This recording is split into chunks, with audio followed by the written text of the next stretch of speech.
Hello everyone, আসসালামু আলাইকুম। Welcome back to my channel. আজ আমি আপনাদের আলু আর পাউরুটি দিয়ে নতুন একটি নাস্তার রেসিপি তৈরি করে দেখাবো। আশা করব আমার আজকের নাস্তার রেসিপি আপনাদের ভালো লাগবে। এখানে আমি দুইটা মাঝারি সাইজের আলু নিয়েছি। আলুগুলো একটু কিউব কিউব করে ছোট ছোট করে কেটে নিয়েছি। তাহলে চলুন রেসিপিটি শুরু করি।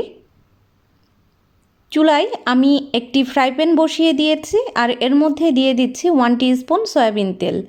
এই তেলের মধ্যে দিয়ে দিব মাঝারি সাইজের দুইটা পেঁয়াজ কুচি। পেঁয়াজগুলো আমি ছোট করে কুচি করে নিয়েছি। এবার আমি পেঁয়াজটা একটু ভেজে নিচ্ছি। পেঁয়াজটা কিন্তু একেবারে বেরেস্তার মতো করার দরকার নেই, জাস্ট হালকাভাবে একটু ভেজে নিলেই চলবে।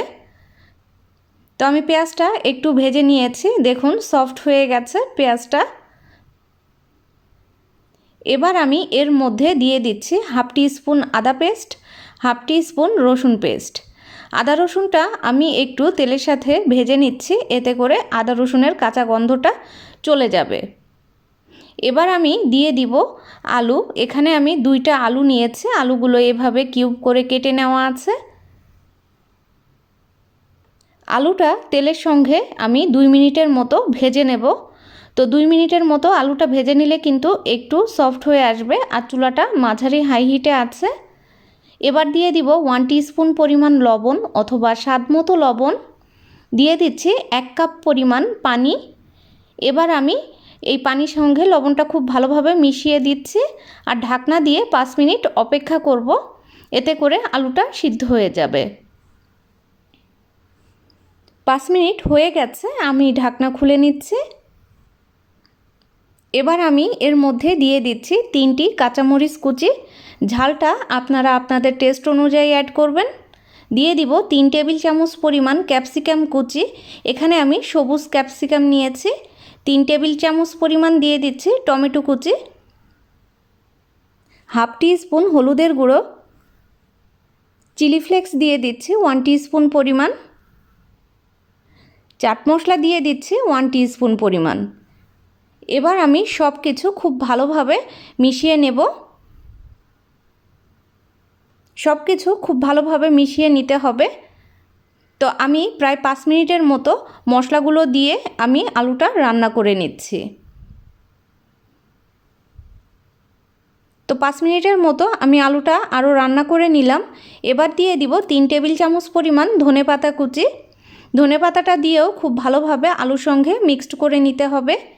এই নাস্তাটা আপনারা যদি বিকেলে একবার তৈরি করেন, বারবার কিন্তু তৈরি করে খেতে ইচ্ছে করবে, এতটাই মজার হয় এই রেসিপিটি। আশা করব আমার আজকের রেসিপি আপনারা ট্রাই করবেন। তো আমি খুব ভালোভাবে মিশিয়ে নিলাম ধনেপাতাটা। এবার আমি একটা ম্যাশার দিয়ে আলুগুলো একটু ম্যাশ করে দিচ্ছি। হালকাভাবে একটু ভেঙে নিলেই চলবে, খুব বেশি একেবারে ভর্তার মতো করার দরকার নেই, হালকাভাবে একটু ভেঙে নিচ্ছি। তো আমার পুরটা রেডি হয়ে গেছে। এবার আমি পুরটা ঠান্ডা করে নিচ্ছি আর চুলাটা বন্ধ করে দিচ্ছি।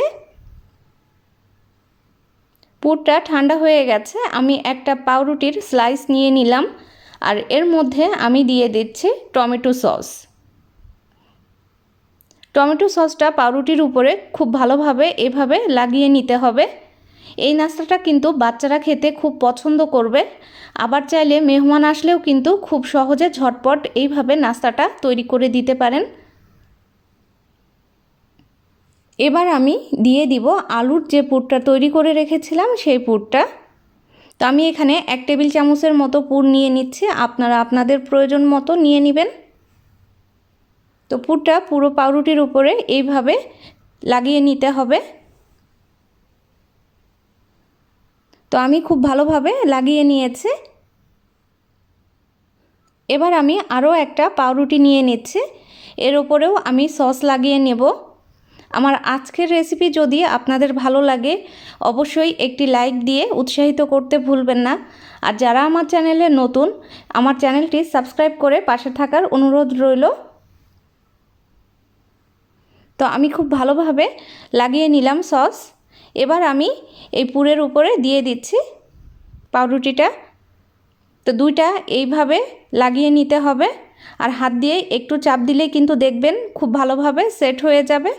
তো আমি সব নাস্তাগুলো একইভাবে বানিয়ে নিচ্ছি। তো দেখুন আমি তৈরি করে নিয়েছি। তো বাকিগুলো একইভাবে তৈরি করে নিয়েছি। এবার আমি একটা ফ্রাই প্যানে দিয়ে দিচ্ছি হাফ টি স্পুনের থেকেও কম তেল। তেলটা একটু ফ্রাই প্যানে আমি হালকাভাবে লাগিয়ে নিচ্ছি। খুব অল্প তেলেই কিন্তু এই নাস্তাটা ফ্রাই করা যাবে। তো আমি দিয়ে দিচ্ছি দুইটা নাস্তা। তো এক পাশ যখন ভাজা হয়ে যাবে তখন কিন্তু উল্টিয়ে দিতে হবে। এক পাশ হতে প্রায় 30 সেকেন্ডের মতো সময় লাগবে। আর চুলাটা কিন্তু মাঝারি হাই হিটে রাখবেন। হাই হিটে দিলে কিন্তু নাস্তাগুলো পুড়ে যেতে পারে। একটু নাস্তাটা যদি আপনারা এইভাবে হালকা ফ্রাই করে নেন, নাস্তাটা খেতে কিন্তু খুবই মজার হবে। আপনারা এভাবে তৈরি করে দেখতে পারেন। অনেক বেশি হেলদি আর টেস্টি একটি রেসিপি। ঘরে থাকা উপকরণ দিয়েই কিন্তু এই মজার রেসিপিটি তৈরি করা যায়। বিকেলবেলা ঝটপট কোনো কিছু খেতে ইচ্ছে করলে এইরকম মুখরোচক রেসিপি কিন্তু তৈরি করে নিতে পারেন। তো আমি দুই পাশ খুব ভালোভাবে ফ্রাই করে নিয়েছি।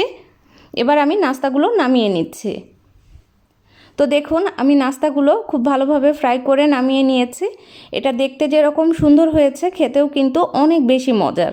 আপনারা চাইলে মাঝখান থেকে স্যান্ডউইচের মতো স্লাইস করে কিন্তু কেটে সার্ভ করতে পারেন। আশা করব রেসিপি ভালো লেগেছে। সবাই অনেক বেশি ভালো থাকবেন। আল্লাহ হাফেজ।